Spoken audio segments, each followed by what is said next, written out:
This is the EdExcel GCSE 921 Maths paper 3 from the higher tier, and it's a calculator paper, and it's from the sample paper.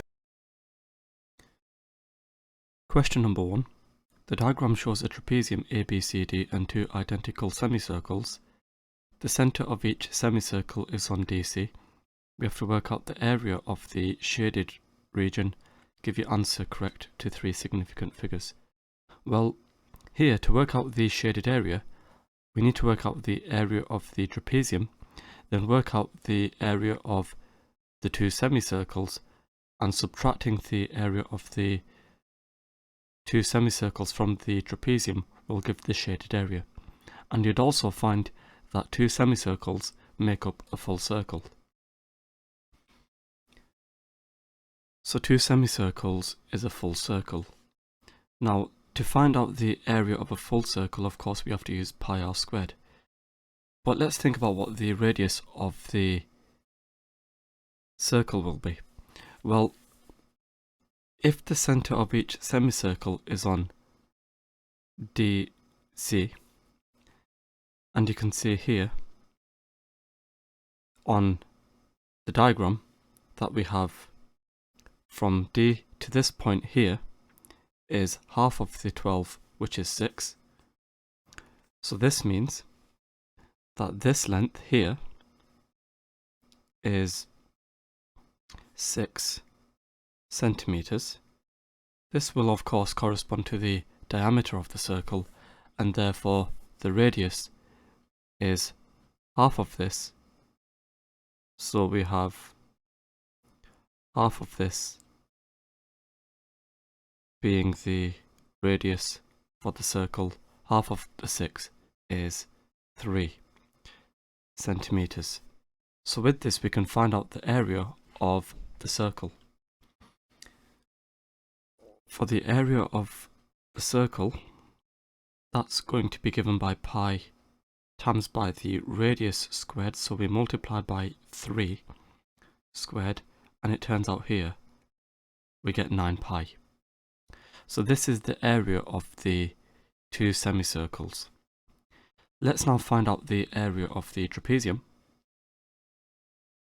The area of the trapezium is equal to 1/2 multiplied by the sum of the two parallel sides, so we've got 12 plus 28,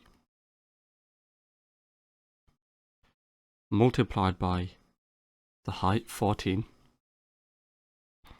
and it turns out here the area of the trapezium is 280. So the area of the circle is 9 pi centimeters squared. The area of the trapezium is 280 centimeters squared. And therefore, the shaded area is equal to the area of the trapezium, 280, take away the area of the two semicircles, 9 pi. So if we work this out, we have 280 take away 9 pi, which is 251.72, etc. centimeters squared. We need to give our answer correct to three significant figures, so therefore, rounding this to three significant figures, we have 252 centimeters squared. Question number 2. Asif is going on holiday to Turkey. The exchange rate is £1 equals 3.5601 lira. Asif changes £550 to lira. We have to work out for part A how many lira he should get. Give your answer to the nearest lira. Well, over here, if we know that £1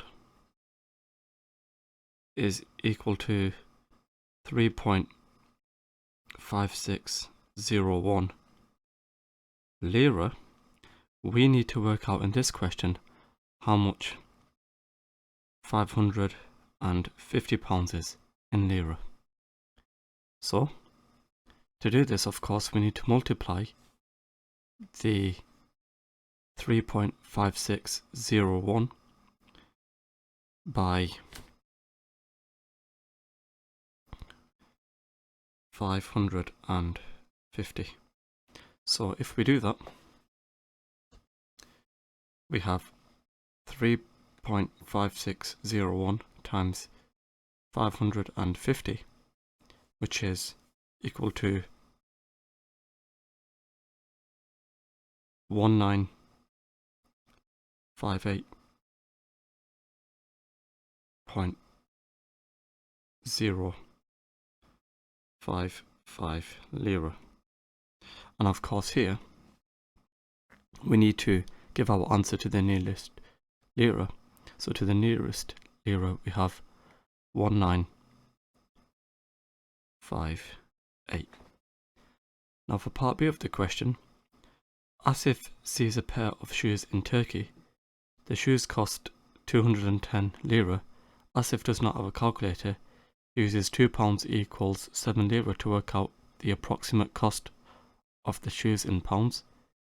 Use £2 equals 7 lira to show that the approximate cost of the shoes is £60. So we know already that his approximation is £2 equals 7 lira. What we need to do is work out the approximate cost of the shoes, given that the shoes cost 210 lira. So to go from 7 to 210, of course we need to multiply by 30, so therefore 2 times by 30, that's equal to 60. So of course the shoes will approximately cost £60.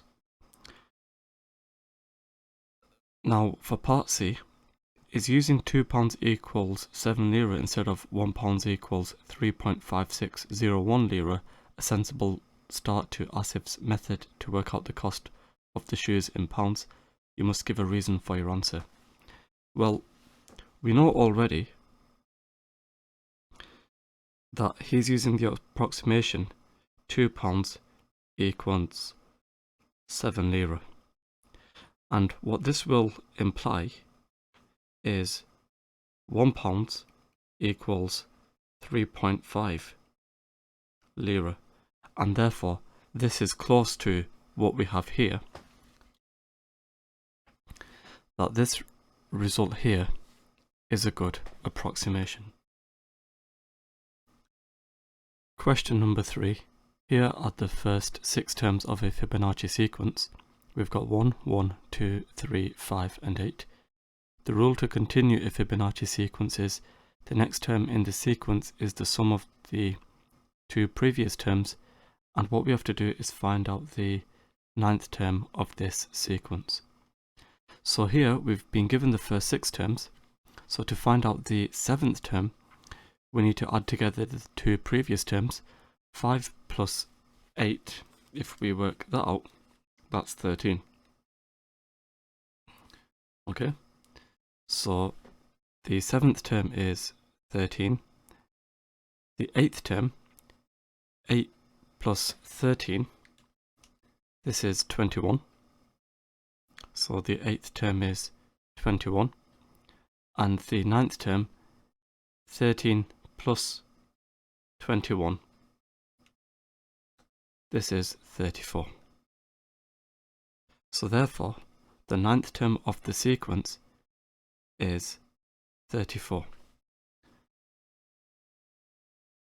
The first 3 terms of a different Fibonacci sequence are A, B, and A plus B.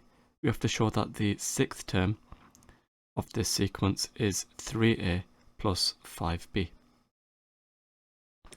So we've got our first term A, our second term will be B, our third term is A plus B, that's what we see here. Our fourth term will be B plus A plus B, which is A plus 2b. The fifth term is a plus b plus a plus 2b. Well, here a plus a, that's 2a. b plus 2b, that's 3b. And for our sixth term,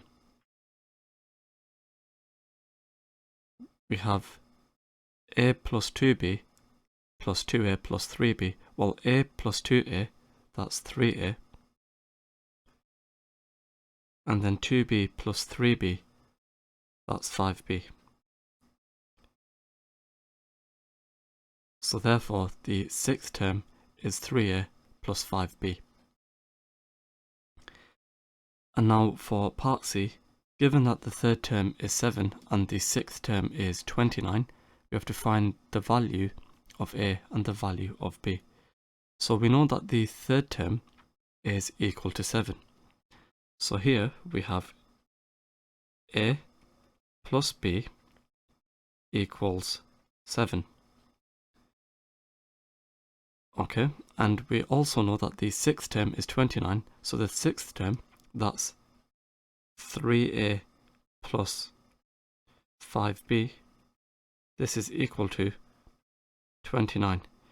We need to find out the values of a and b. So of course here, because we've got two unknowns and two equations, we need to solve these equations simultaneously.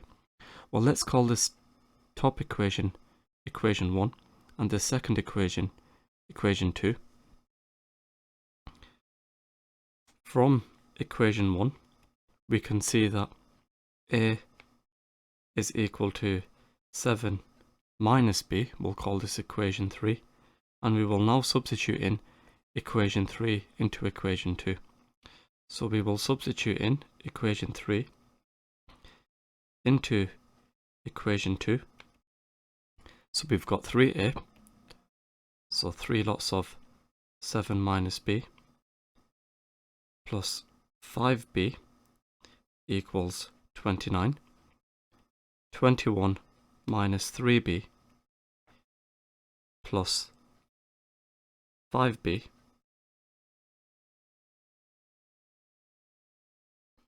is equal to 29.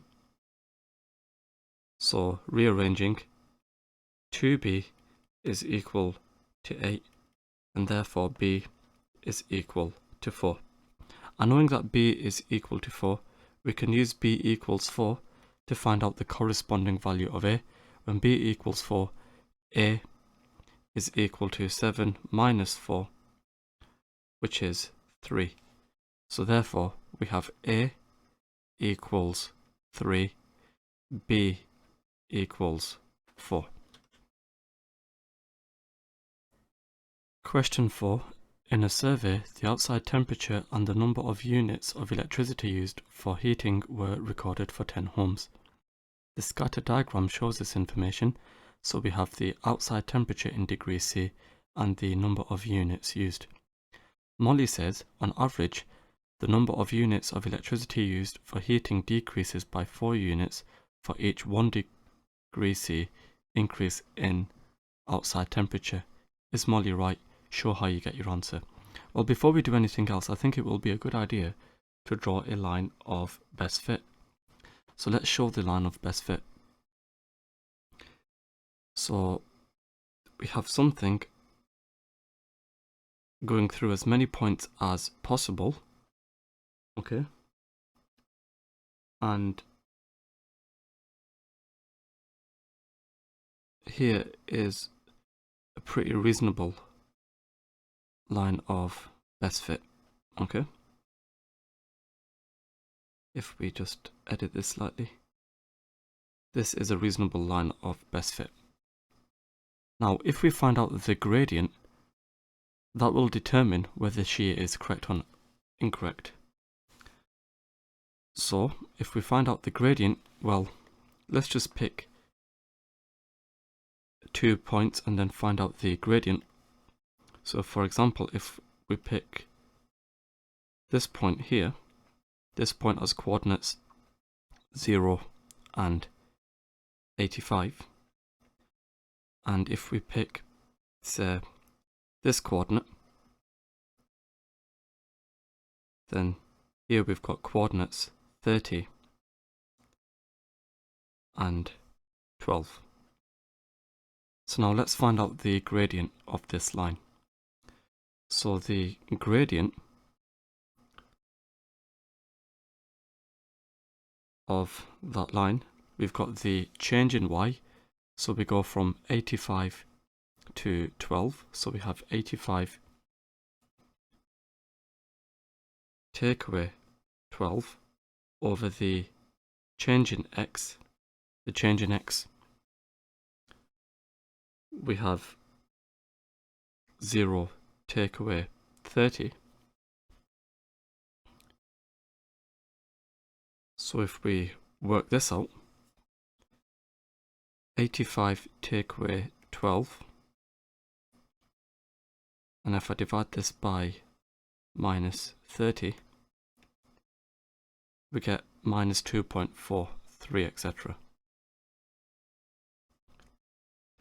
So what this value of minus 2.43 tells us is that it decreases by 2.43 units, not 4 units.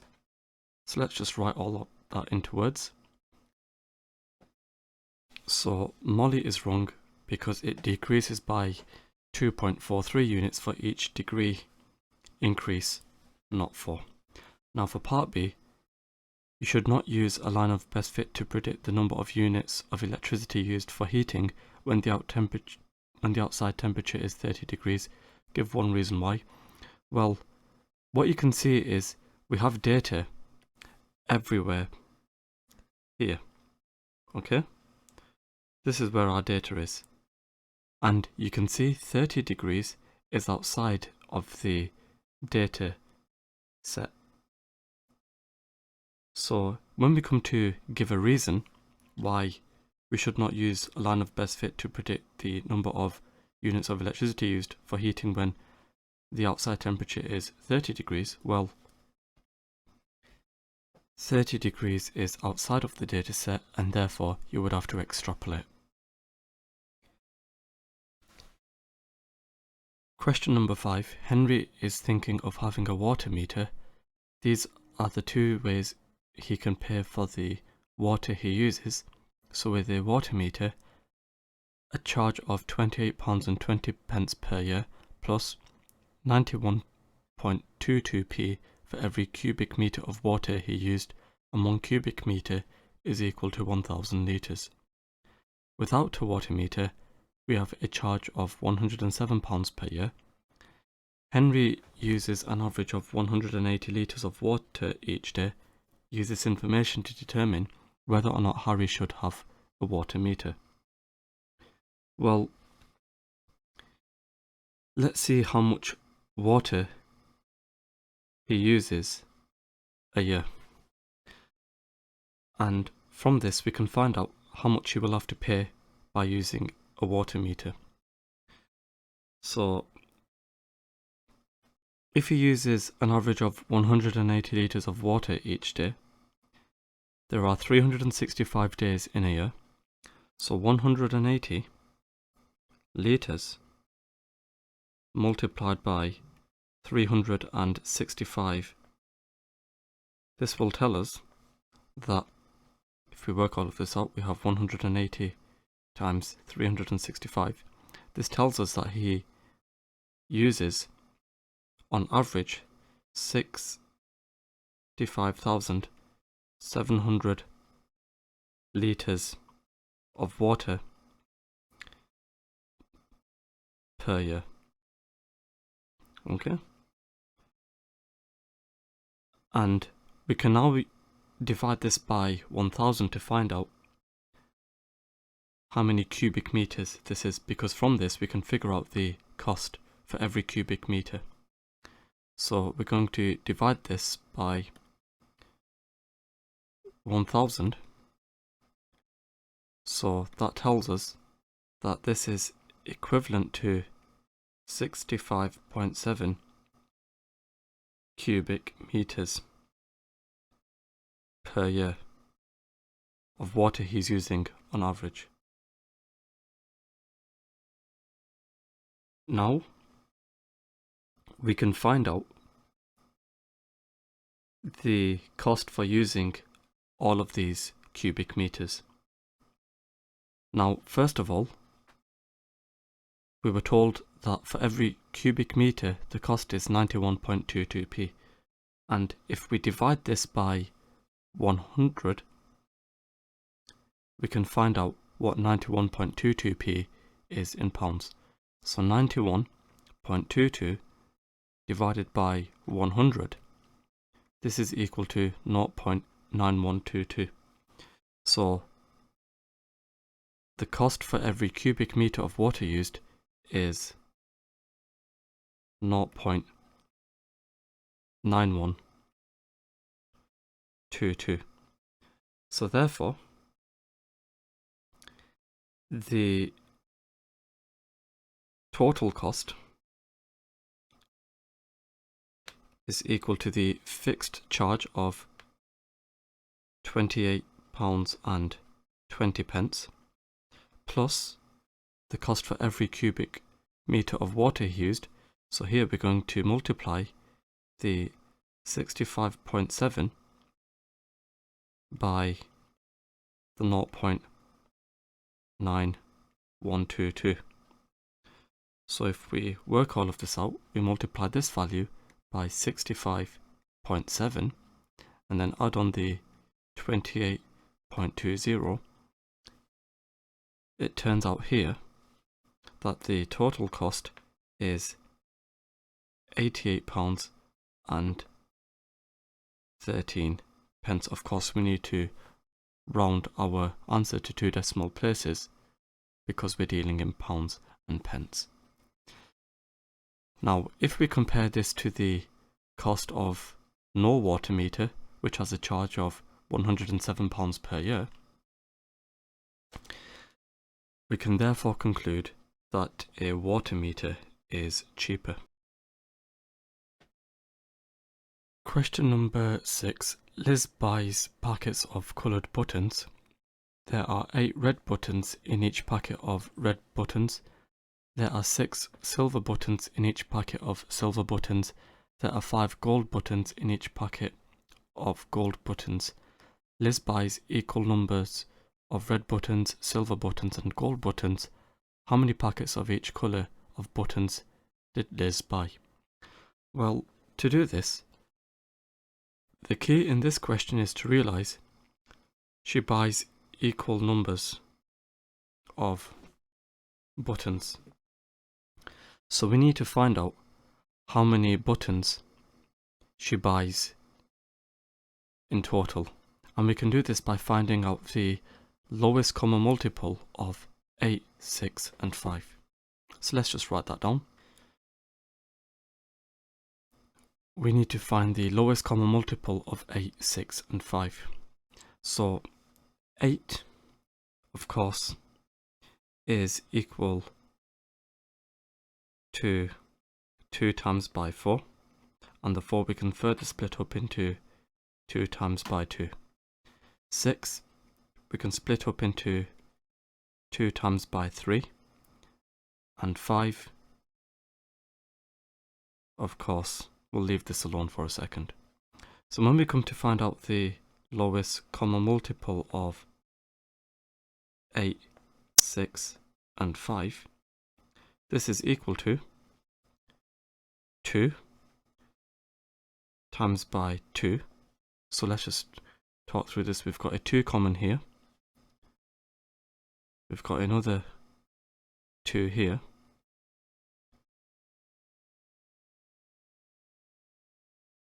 And we've got this 2 here. So we multiply again by 2. And then we multiply by this 3. And then we multiply by this 5 over here. So therefore, you'd find the lowest common multiple to be 120. So what does this mean? Well, it means that she buys 120 buttons in total. And to find out the number of packets of each colour we need to divide the total amount by the amount that is in each packet. So for example, for red, we divide 120 by 8, and here you can see we get 15. So therefore we need 15 packets of red buttons. For silver,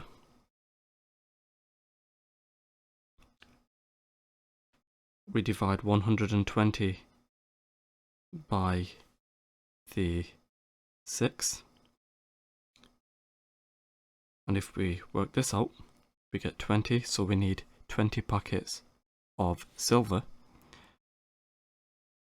And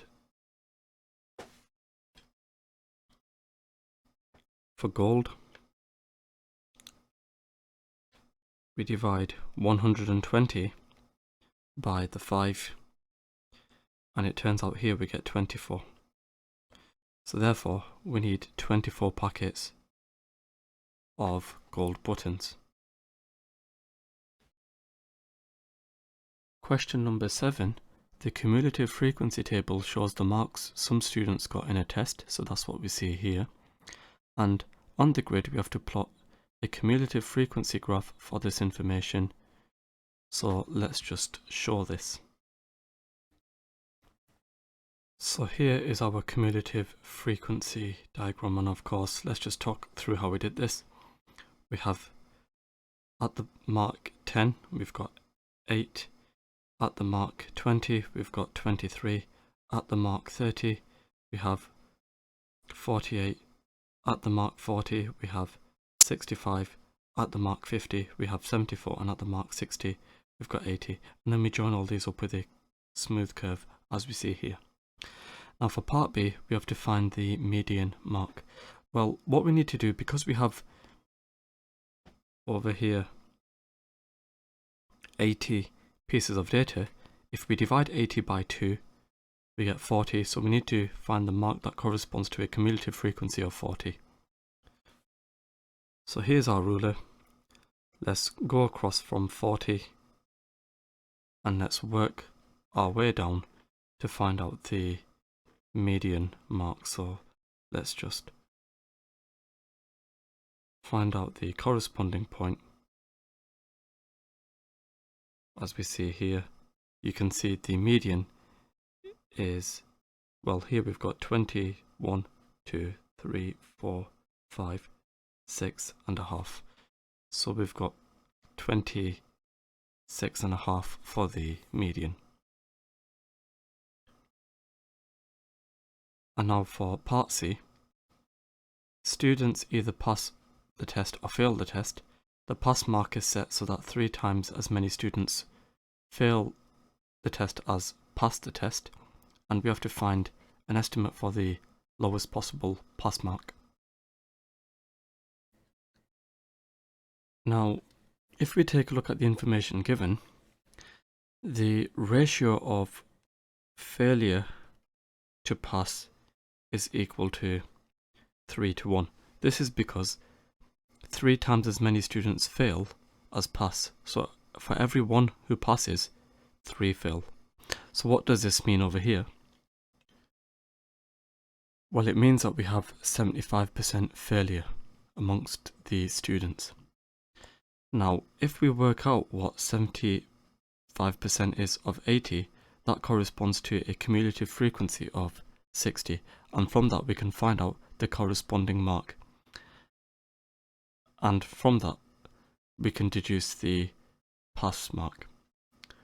So 75% failure corresponds to 60 students. So if we go back to our cumulative frequency diagram, let's find what the corresponding mark is for those who fail. So from 60, let's draw a horizontal line across, and then a vertical line going down, So if we work all of this out, you can see here we have 37 as the pass mark. Okay. Now let's think about what this means. It means over here that 75% of students fail. So here, anything below the 37 is where students fail, and anything beyond the 37 is the students who are passing. Question number 8. We have to write 0.0000068 in standard form. Well, if you recall the rules for standard form, this is when a number of the form a times by 10 to the power of n and a is in between 1 and 10. So we need to ensure that this number is of this form here. So we need to essentially move this decimal place a certain number of units to the right to ensure that a is in between 1 and 10. So let's just write out the 0.0000068. If we move the decimal place 1, 2, 3, 4, 5 places to the right, you can see here we've got 6.8 because the decimal place is now here, times by 10 to the minus 5. We moved it 5 places. Question 9. For part A, we have to factorize y squared plus 7y plus 6. Well, here we need to think to ourselves what two numbers multiply to give the 6 and add to give the 7. Of course, those two numbers are 6 and 1. So when we come to factorize y squared plus 7y plus 6, we have y plus 6 lots of y plus 1. Part B, we have to solve 6x plus 4 being greater than x plus 17. Well, if we subtract x from both sides and then subtract 4 from both sides, you'd find 5x is greater than 13, and if we divide through by 5 on both sides, x is greater than 13 over 5. So we have x is greater than 13 over 5.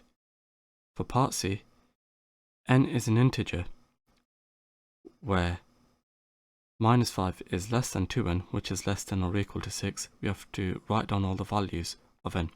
Well, if we divide each side by 2, we have minus 2.5 being less than n being less than or equal to 3. So if we think about which numbers we can have, well, we can have n being minus 2, minus 1, 0, 1, 2, and 3. Of course, we include the 3 because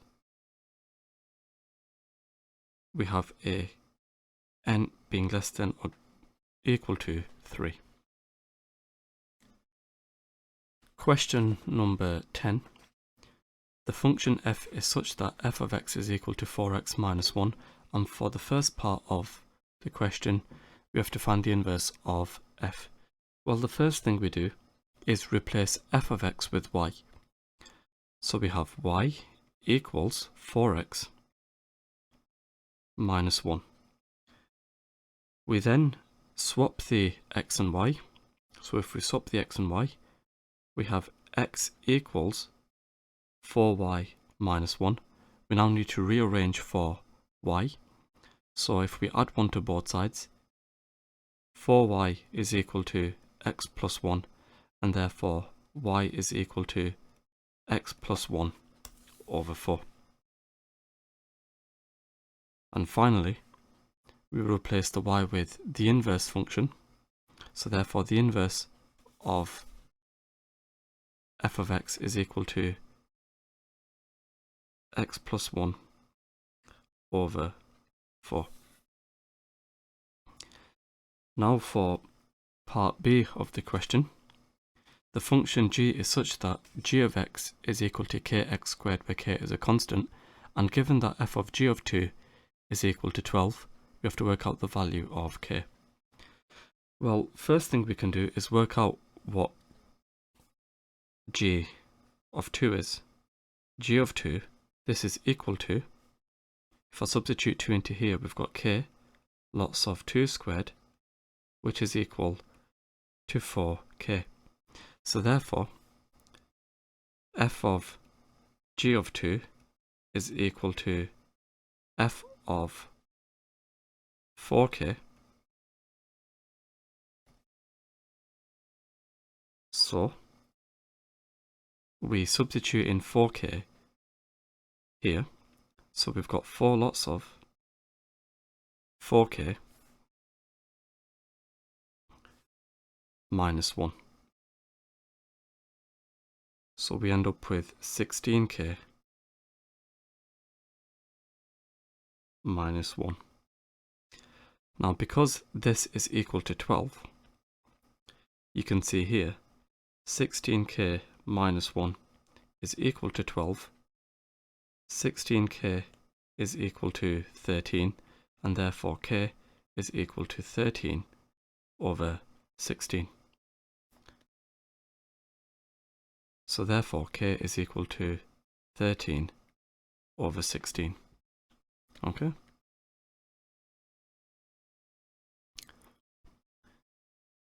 Question 11, we have to solve x squared minus 5x plus 3 equals 0. Give your solutions correct to 3 significant figures. So because we have a quadratic over here of the form ax squared plus bx plus c equals 0, we can use the quadratic formula to solve this. So let's just write down what the quadratic formula is. We have, of course, x equals minus b plus minus the square root of b squared minus 4c over 2a.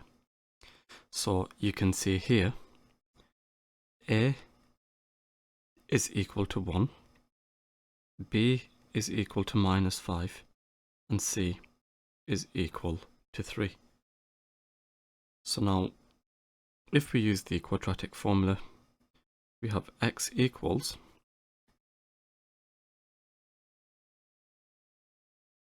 minus b, so we have minus 5, plus minus b squared, so we've got minus 5 squared, minus 4ac.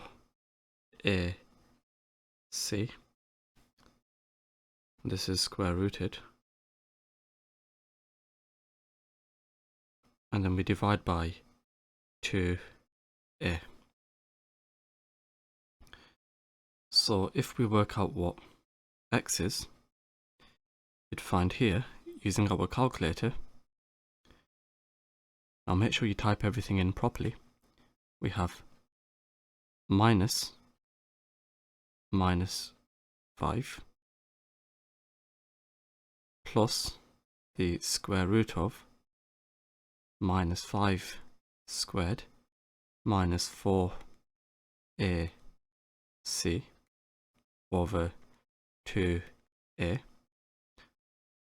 Here we get 5 plus root 13 over 2, which has a decimal, is equal to, we write it down here, 4.3027, etc. And the other solution, we replace this plus here with a minus, and you'd find we get 0.6972, etc. So therefore, to 3 significant figures, we can conclude x is equal to 0.697 and 4.30. Of course, here we've rounded these to 3 significant figures. Question 12. Sammy asked 50 people which drinks they liked from tea, coffee and milk. All 50 people liked at least one of the drinks. 19 people liked all 3 drinks. 16 people like tea and coffee but do not like milk. 21 people like coffee and milk. 24 people like tea and milk. 40 people like coffee. 1 person likes only milk. Sammy selects at random one of the 50 people, and we have to work out the probability that this person likes tea. Well, we've got different categories over here of drinks which people like, tea, coffee and milk.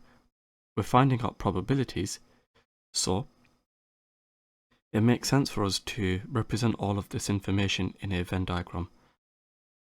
And the reason we want to use Venn diagrams is because the overlap will help us allow to find out which drinks people like. So we have 3 categories, tea, coffee and milk, so we need 3 circles for our Venn diagram. So here we've got a circle. Let's just make it smaller. And if we copy and paste this, you can see here, if we align them, we've got the third one here. Okay, so what we will do is label these with milk. Let's just write this on. We've got milk.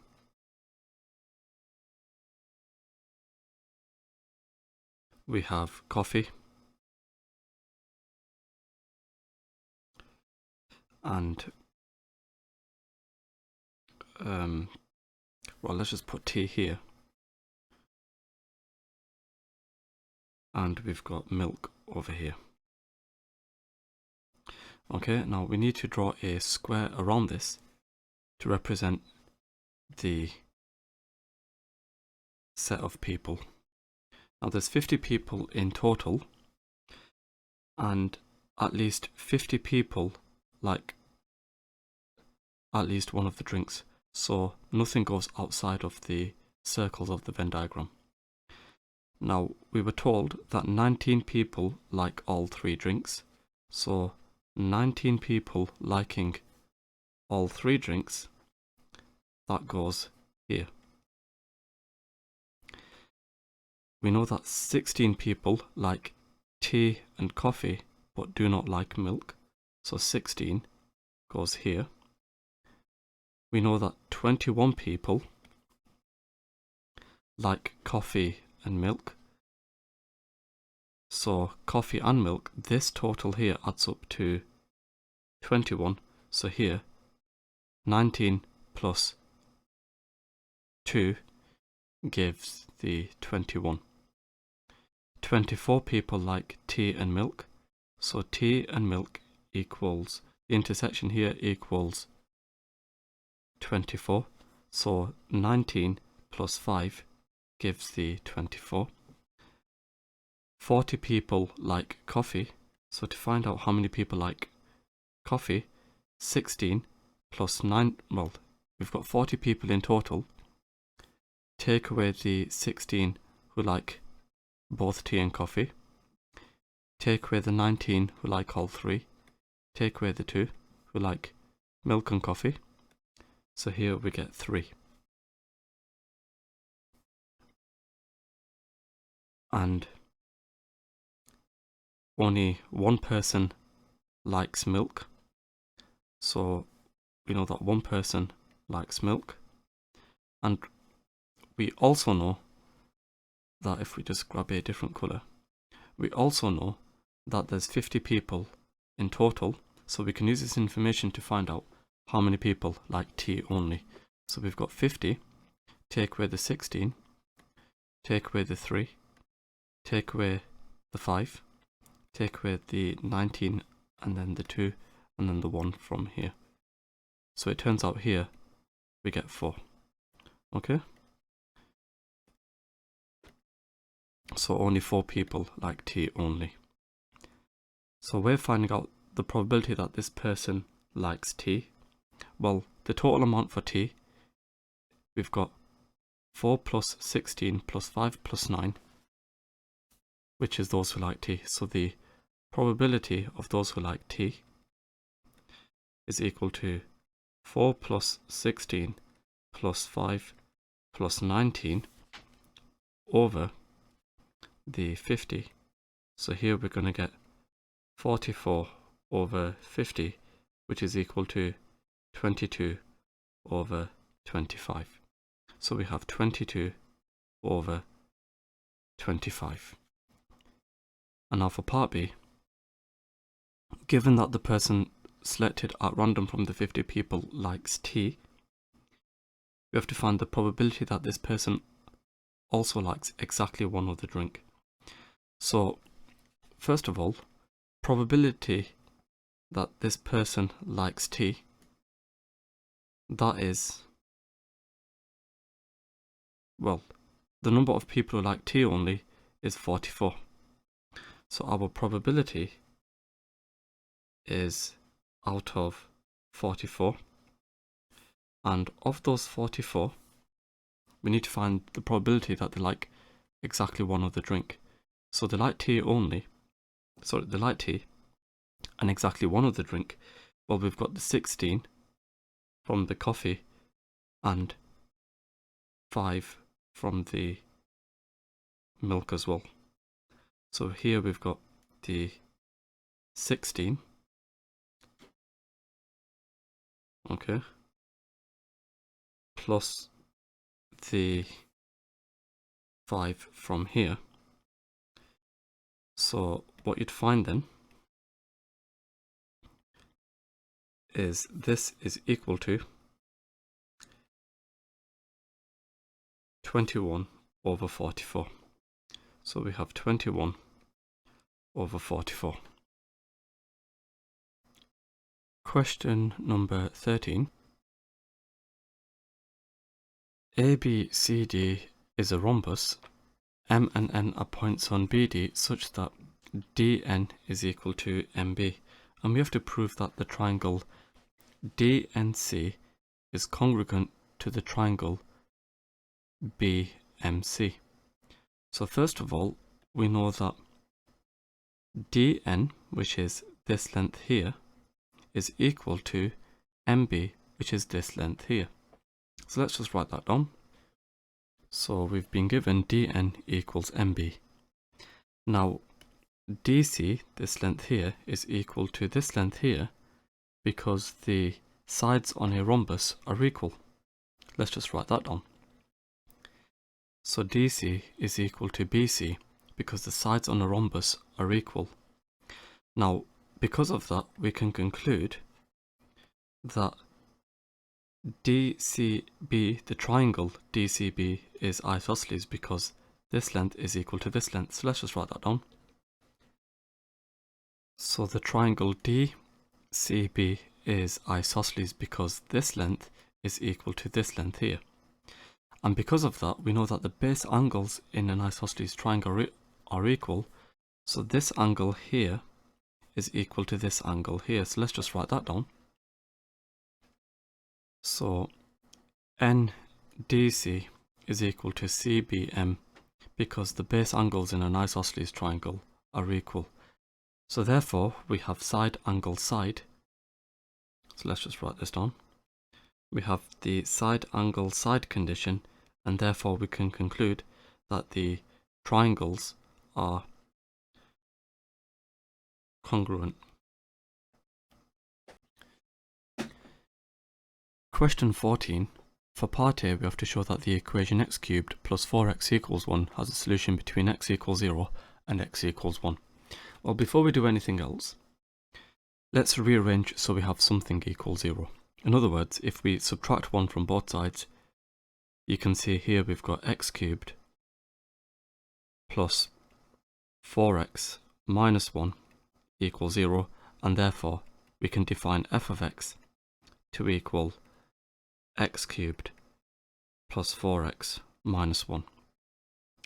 Substituting x equals 0, f of 0 is therefore equal to 0 cubed plus 4 lots of 0 minus 1, which is minus 1, and f of 1 is equal to 1 cubed plus 4 lots of 1 minus 1, which is equal to 4. And therefore what you'd see over here is we have a change in sign. We're going from minus 1 to 4. So let's just write that down. We have a change in sign, and we also know that f of x is continuous in this interval. So f of x is continuous in this interval from 0 to 1. And therefore we can conclude we have a root which lies in between 0 and 1. Now for part B, we have to show that the equation x cubed plus 4x equals 1 can be rearranged to give x equals a quarter minus x cubed over 4. So first of all, subtracting x cubed from both sides, because here you can see that we've got a 1 minus x cubed if we just ignore the 4 for a second. We have 4x, which is equal to 1 minus x cubed, and if we divide both sides by 4, you can see x is equal to 1 quarter minus x cubed over 4. Now for part C, starting with x0 equaling 0, you have to use the iteration formula. Xn plus 1 equals a quarter minus xn cubed over 4 twice to find an estimate for the solution of x cubed plus 4x equals 1. Well, we know already that x0 is equal to 0. x1, this will equal 1 quarter minus x0 cubed over 4. So here we've got 1 quarter minus 0 cubed over 4. So if we work this out, we type in 0 into our calculator, and then we type in the 1 quarter minus, and then here, instead of us writing out xn, we're going to write the answer, which stores the previous answer, and then cube it, and then divide this by 4. So you can see x1 is equal to, as a decimal, 0.25. And if we use the iteration formula once again to find x2, x2 is equal to 1 quarter minus x1 cubed over 4. So we have here 1 quarter minus 0.25 cubed over 4. So if we work this out, we get, if we write down the entire value, we get 0.24609375. Okay. So an estimate to the solution is x equals 0.246 to 3 significant figures. Question 15. There are 17 men and 26 women in a choir. The choir is going to sing at a concert.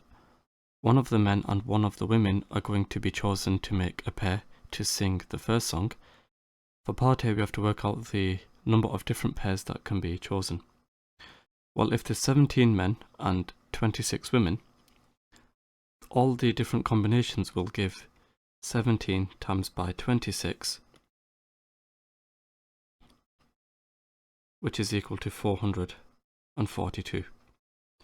So we have 442. And for part B, 2 of the men are to be chosen to make a pair to sing the second song. Ben thinks that the number of different pairs that can be chosen is 136. Mark thinks the number of different pairs that can be chosen is 272. Who is correct? Ben or Mark? Give a reason for your answer. Well, the way we need to approach this question, well, we know that in total that there's 17 men altogether, and then there'll be 16 left. So we multiply by 16, but then we need to divide this by 2, which ensures that the person isn't chosen twice. So therefore, if we work this out, we get 136. So therefore you can see Ben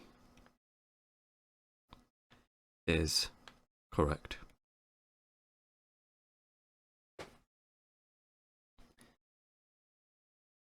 Question 16. VABCD is a solid prism, that's what we see here. And ABCD is a square of side 20 centimeters. The angle between any sloping edge and the plane is ABCD is 55 degrees. And we have to calculate the surface area of the prism. Give your answer correct to 2 significant figures.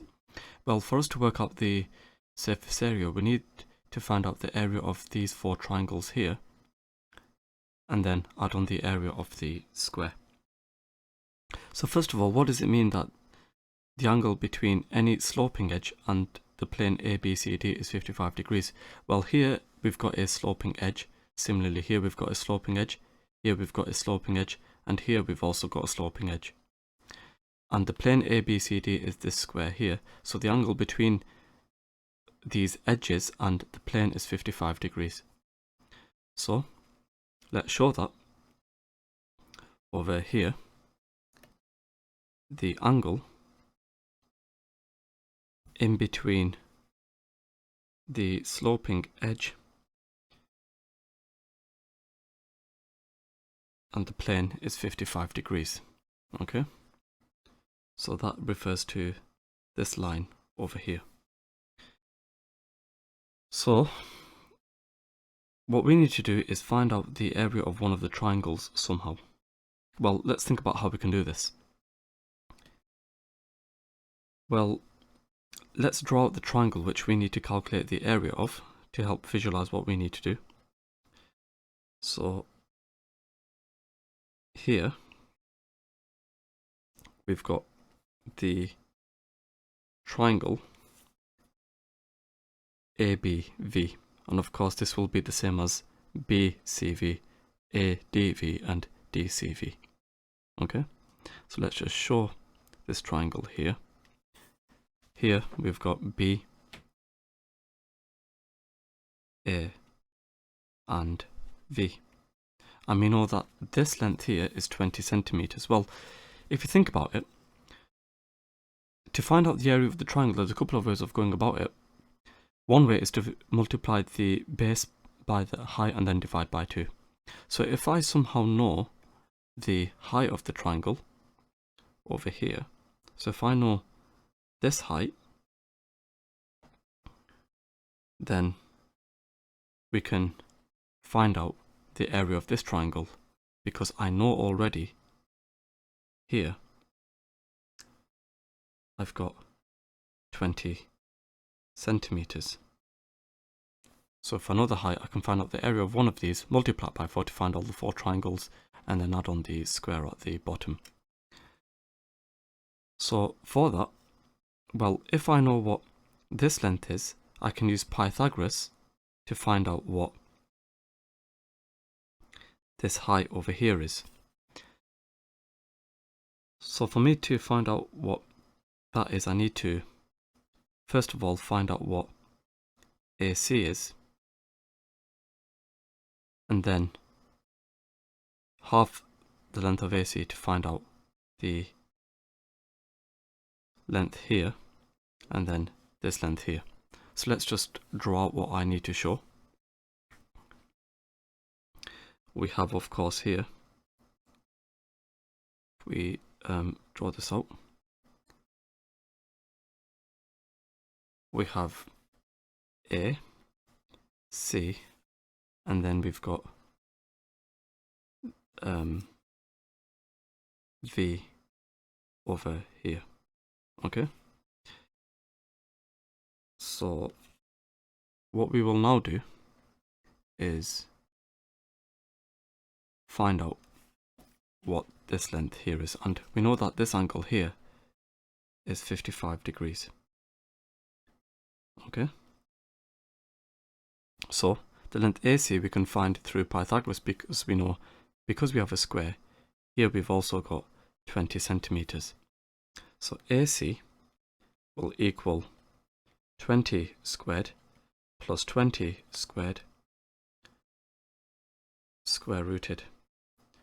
And if we work this out, 20 squared plus 20 squared, then square rooting this, we get 20 root 2. So this is equal to 20 root 2. So that's this length here. Let's just add it on. Here we've got, well, instead of us adding it on, let's half that to find out what this length here is. So this length here will be half of the 20 root 2, which is 10 root 2 centimeters. Now why is that important? Because if I split this down in the middle, like so, I can now find out through trigonometry what VA is. So here we're finding out what VA is, and we've been given an angle, we've been given this adjacent. So using trigonometry, we've got we've got the cosine of 55 equals the adjacent 10 root 2 over the hypotenuse VA. And therefore, VA is equal to 10 root 2 over the cosine of 55 degrees. So let's work this out. We have 10 root 2 divided by the cosine of 55 degrees, which is 24.65, etc. So here we've got 24.65, etc. centimeters. Okay, so let's add this to our, well, let's just store this into our calculator. So store it into A. So here what we're saying is that if we work this out, this length here is 24.65, etc. centimeters, which obviously corresponds to this over here. Okay, so here we've got the length VA, which is 24.65, etc. centimeters. So why does this help us? Well, what we can now do is find out the height over here. So if we just half this, okay, if we half this over here, then this length obviously will be 10 centimeters. And again, if we draw some sort of a perpendicular, as we see here, then we can use Pythagoras to find out what this length is over here. So we'll call this length H for now. So that will equal the 24.65 etc. Well, so h is equal to 24.65 etc. squared minus the 10 squared square rooted. So if we work this out, we square this value and then we subtract off 10 squared, and it turns out here we get 22.53 etc. So here we get 22.53 etc. centimeters. So let's add this to our diagram. Here we have 22.53 etc. centimeters. So now therefore the area of one triangle, let's work that out.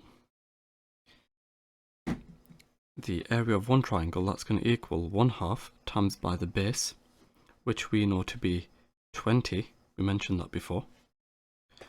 So we multiply by 20 and then we times by the height, 22.53 etc. So if we work out the area of one triangle, so we're going to times this by 20 and then times by 10 rather than, so times that by 20, then we're going to times that by 0.5. So here we're going to get 225.37 etc. centimeters squared. So that's the area of one of these triangles. We want to find out the area of 4 triangles. So therefore, the area of 4 triangles is equal to 4 lots of the 225.37 etc. So if we work this out by multiplying by 4, you'd find we get 901.48 etc. centimeters squared. So this is the area of 4 triangles, and what we need to do now is find out the area of the square. So therefore the area of the square, that's going to equal 20 times by 20, which is 400 centimeters squared, and therefore the surface area is equal to the area of the 4 triangles, 901.48 etc. plus the 400. So if we work this out by adding on 400, we get 1301.48 etc. centimeters squared. So therefore, to 2 significant figures, we have 1300 centimeters squared to 2 significant. Question 17. Louise and Robert are investigating the growth in the population of a type of bacteria. They have 2 flasks A and B. At the start of day 1, there are 1000 bacteria in flask A. The population of bacteria grows exponentially at a rate of 50% per day. For part A, we have to show that the population of bacteria in flask A at the start of each day forms a geometric progression. Well, at the start of the first day, there's 1000 bacteria. At the start of the second day, there's 50% more. So here we've got 1000 multiplied by 1.5, which is 1500. So at the start of day 2, there's 1500 bacteria. At the start of day 3, there's 50% more bacteria than there was on the previous day. So here we've got 1500 multiplied by 1.5, which is equal to 2250. And at the start of day 4,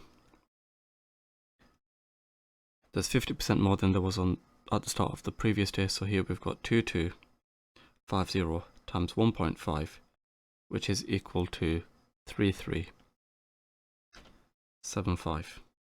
And we can continue this. But what you'd find here then is that the common ratio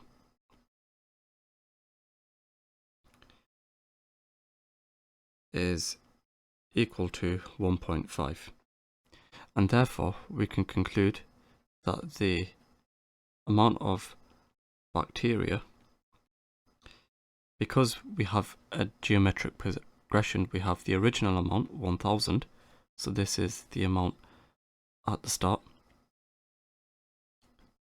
We've got 1000 multiplied by 1.5, which is the common ratio. So 1.5 is the common ratio to the power of n. Okay, so we will be working with this formula here. And now for part B, the population of bacteria in flask air at the start of the 10th day is k times the population of bacteria in flask air at the start of the 6th day.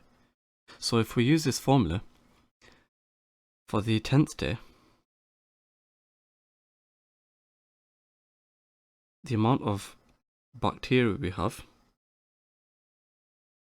is equal to 1000 times by 1.5 to the power of 10. So if we work this out, we've got 1000 times 1.5 to the power of 10, which is 57665.03, etc. We'll store this into A. And at the start of the 6th day, the number of bacteria we have is 1000 times by 1.5 to the power of 6. So if we work this out, we have 1000 times 1.5 to the power of 6, which is 11390.625. So let's store this into B. And we know that the amount at the start of the 10th day is k times the population at the start of the 6th day. So in other words, 11390.6 etc. k is equal to 57665.0 etc. So therefore we can find out what k is. So here we've got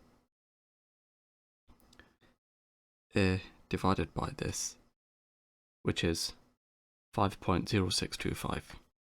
So k is equal to 5.0625. Let's just write that down here as well. We've got k equals 5.0625. And now for part C of the question. At the start of day 1, there are 1000 bacteria in flask B. The population of bacteria in flask B grows exponentially at a rate of 30% per day. For part C, we have to sketch a graph to compare the size of population of bacteria in flask A and in flask B. Well, first of all, let's draw on a set of axes. So here, we've got the time. And here we've got the amount of bacteria. Okay. Now we know that they both have 1000 initially. Now if we show flask A in green and flask B in orange, they both start off at 1000, but because flask A has a higher growth rate at 50%, the gradient will be steeper for A. So look something like this for A, and then for B, something grows much more slowly, like this. But the key is over here, they both start off at 1000. Question number 18. OMA, ONB and ABC are straight lines. M is the midpoint of OA and B is the midpoint of AC. We're given that the vector OA is equal to 6A, so here we've got 6A going this way. Then we've got OB, which is equal to 6B, so going this way. we've got 6b, and ON is equal to KB, so ON, which is this over here, is equal to KB, and K is a scalar quantity, and given that MNC is a straight line, we have to find the value of K. Well, before we do anything else, because we know what OB is and we know what ON is, we can find out what NB is. NB is equal to 6 minus K lots of B. That's going this way here. So this is what NB is. So NB is equal to 6 minus K lots of B, because we've got 6B minus KB, which is 6 minus KB. So we need to find out what MNC is before anything else. So for that, we need to find out what OM is. So OM, which is equal to MA, is equal to 1/2 of OA, which is equal to 1/2 of 6A, which is 3A. So we've got 3A going here, and we've got 3A going here. So we need to find out what MC is. So MC, that's equal to going from M to A, and then we need to go to A to B, and then we need to go from B to C.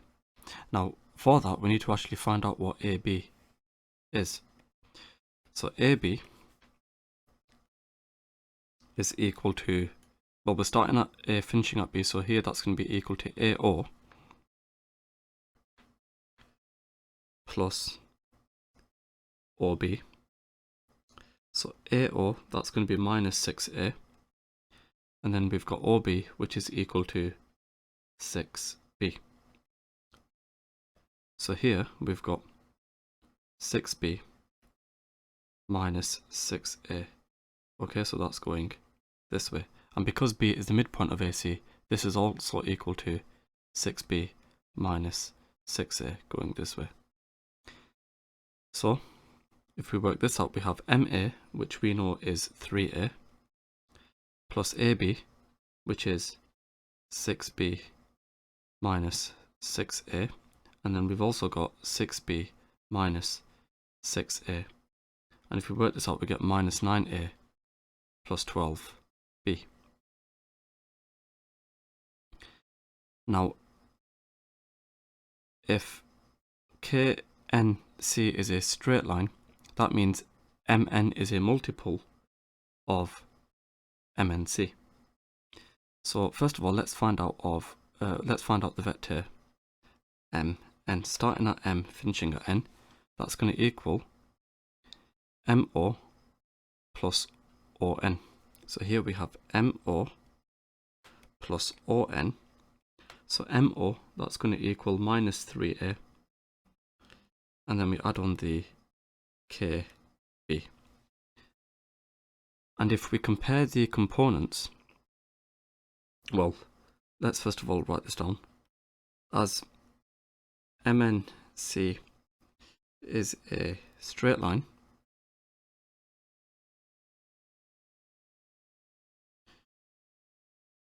you can see that if we compare components, here, this is 3 times smaller than this. So therefore we can conclude that MC is equal to 3MN.